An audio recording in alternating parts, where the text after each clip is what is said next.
আল্লাহ তাআলা আমাদেরকে যেই সময়ের জন্য বাছাই করে পাঠিয়েছে এই সময়ই উপযুক্ত, কিন্তু এই সময় থেকেই আমরা চাইলে আমাদের রসুলের আদর্শকে নিতে পারি, আমরা চাইলে সিদ্দিক আকবরের আদর্শকে নিতে পারি, আমরা চাইলে হযরত ওমরের আদর্শকে নিতে পারি।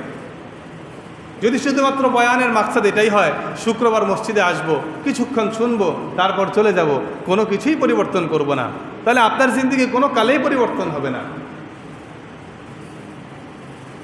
যেখানে সিদ্দিক আকবর রুটি বমি করে ফেলে দিয়েছেন, আপনি সেখানে সিগারেট খাচ্ছেন, আপনিও মুসলমান, সেও মুসলমান।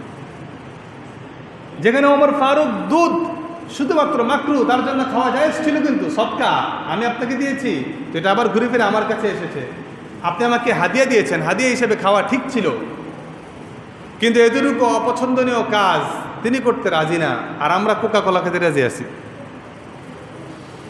আমরা 7 আপ পেপসি খেতে রাজি আছি, আমরা কিন্তু বমি করি না। আমরাও মুসলমান, তারাও মুসলমান।